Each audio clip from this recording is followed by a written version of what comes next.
Assalamualaikum warahmatullahi wabarakatuh. Selamat pagi anak-anak. Ya, kembali lagi bersama Burani Rashida Sabrina di kelas 3, tema 2, subtema 1 pada pembelajaran ke-6. Nah, anak-anak, pada hari ini kita akan belajar tentang dongeng kembali. Nah, Dayu senang dengan dongeng yang menceritakan kebaikan. Kali ini, Dayu membaca dongeng tentang kebaikan hati seorang petani. Ayah Dayu pernah bercerita tentang pekerjaan petani. Petani menanam benih tanaman di sawah atau ladang. Setiap hari, petani menyiram dan merawat tanaman yang ditanamnya. Hingga akhirnya tanaman-tanaman tersebut siap dipanen. Nah, anak-anak, jadi petani bekerja di sawah ya. Lalu pekerjaan petani adalah menanam benih tanaman. Ya, setiap hari petani menyiram dan merawat tanaman yang ditanamnya. Artinya petani mencintai tanamannya dan menjaga serta memelihara tanamannya. Yuk kita baca dongeng berikut ini. Setelah itu, ceritakan kembali dalam bentuk gambar berseri. Nah, petani yang baik hati. Suatu hari, tinggallah seorang petani yang baik dan murah hati. Pada saat petani itu pergi ke sawahnya, ia menemukan seekor burung pipit yang kakinya patah. Sang petani merasa kasihan. Ia pun membawa burung itu ke rumahnya yang sederhana. Sang petani langsung mengobati kaki burung tersebut. Setelah beberapa hari ia rawat, burung pipit itu ia lepaskan kembali ke alam bebas.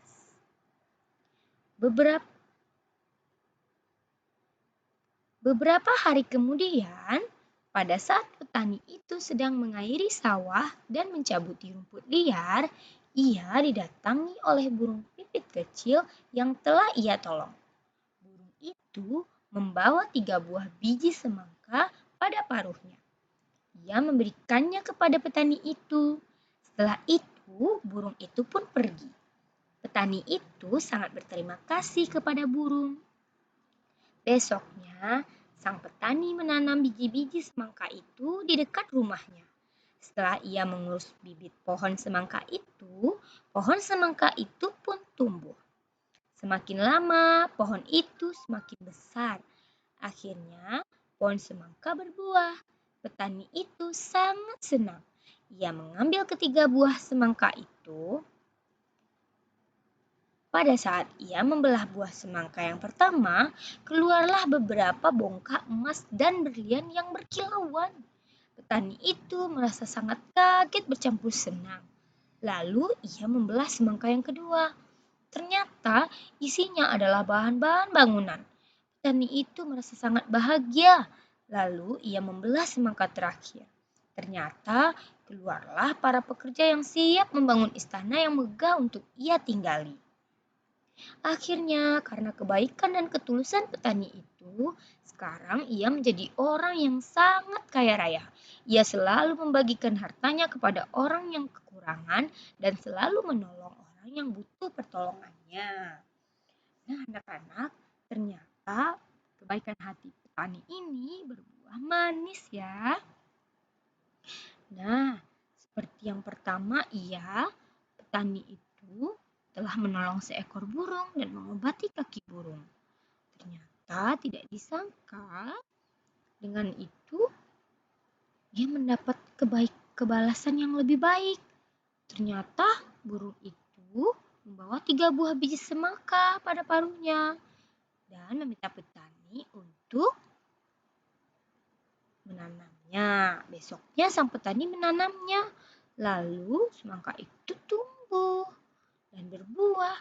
Nah, ketika berbuah, terdapatlah 3 buah semangka. Semangka pertama isinya emas dan berlian. Semangka kedua isinya bahan bangunan dan semangka ketiga isinya adalah pekerja yang siap membangun istana. Wah, anak-anak, tentunya kita harus berbuat baik ya. Tetapi Hendaknya kita berbuat baik karena ketulusan dan keikhlasan hati kita. Jangan karena ada pamrih atau ingin diberikan balasan yang lebih. Karena setiap kebaikan kita akan dibalas oleh Allah baik di dunia maupun nanti di akhirat. Nah, buatlah gambar yang menceritakan dongeng petani yang baik hati ya. Nah, untuk yang pertama, gambar yang menceritakan dongeng petani baik hati disesuaikan dengan cerita yang pertama tadi. Nah, di cerita ini ada angka-angkanya kan? Di angka ini buatlah gambarnya ya anak-anak. Nah, untuk gambar ini yang kedua, ketiga, dan keempat juga, tunggulah gurumu memberimu tugas ini. Jika iya, silakan dibuat. Jika tidak ada perintah, maka berarti tidak dikerjakan ya anak-anak. Nah, tuliskan pesan yang terdapat pada dongeng petani yang baik hati. Jika sudah selesai kita membacanya, pesan apa yang terdapat pada dongeng anak-anak? Ya, bahwa kita harus menolong. Apalagi? Silakan anak-anak ibu pikirkan ya. Tulislah perbuatan baik yang telah dilakukan petani yang baik hati itu. Diskusikanlah pertanyaan di bawah ini dengan teman satu kelompok. Mengapa kita harus berbuat baik kepada semua makhluk hidup, khususnya kepada tanaman? Nah, karena kita tidak berdiskusi saat ini, maka mari kita jawab bersama ya. Mengapa kita harus berbuat baik kepada semua makhluk hidup? Ya, jawabannya karena semua makhluk hidup adalah sama di mata Allah Subhanahu wa taala. Jadi, kita sama makhluk hidup harus saling tolong-menolong dan juga berbuat baik. Nah, khususnya kepada tanaman. Tanaman adalah makhluk hidup ciptaan Allah juga, anak-anak. Tanaman itu banyak sekali manfaatnya kepada kita. Karena itulah kita harus memelihara tanaman agar tanaman itu menjadi lebih bermanfaat untuk kita. Jika kita tidak berbaik hati atau tidak menjaga tanaman, maka tanaman itu akan mati. Lalu manfaatnya tidak ada untuk manusia. Tapi jika kita rawat, kita beri air dan kita beri pupuk, ia akan banyak bermanfaat untuk manusia. Bisa dimakan, bisa untuk makhluk hidup lain seperti hewan. Ya, ada juga tanaman yang berupa obat ya anak-anak. Jadi banyak sekali manfaat dari tanaman. Nah, gambarkanlah pengalamanmu bersikap baik kepada orang lain, khususnya saat mendoakan orang lain. Nah, tunggu dulu ya, apakah ini pekerjaan yang diminta oleh gurumu? Dayu dan teman-temannya mengunjungi kebun manggis. Kebun manggis itu milik paman Dayu. Dayu dan Siti membantu memasukkan buah manggis ke dalam karung. Karung Dayu berisi 540 manggis, karung Siti berisi 590 manggis. Berapakah jumlah manggis dalam karung Dayu dan Siti? Nah, jika seperti ini latihannya, artinya anak-anak harus menjumlahkan jumlah manggis karung Dayu dan juga Siti. 540 ditambah 590. Ingat ya anak, dalam hal ini berlaku sifat komutatif atau pertukaran. Jika anak-anak ibu buat 590 ditambah 540 terlebih dahulu juga boleh. Nah, buatlah bentuk penjumlahan dengan pertukaran. Nah, seperti yang ibu katakan tadi, dengan pertukaran seperti ini ya. Kita bantu Dayu mengerjakan latihan soal di bawah ini seperti contoh. Nah, sekarang ada lagi pertanyaan masih tentang sifat pertukaran. Keranjang Lani berisi 730 buah rambutan. Keranjang Edo berisi 400 buah rambutan. Berapakah jumlah rambutan di keranjang Lani dan Edo? Nah, buatlah bentuk penjumlahan dengan pertukarannya. Maka 730 ditambah 400, hasilnya berapa? Lalu yang keduanya ditulis 400 ditambah 730 dan hasilnya juga ditulis berapa. Nah, ini adalah yang terakhir sifat pertukarannya. Begitu juga dengan soal yang kedua.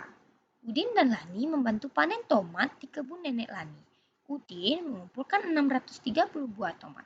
Lani mengumpulkan 450 buah tomat. Berapakah jumlah buah tomat yang dikumpulkan Udin dan Lani?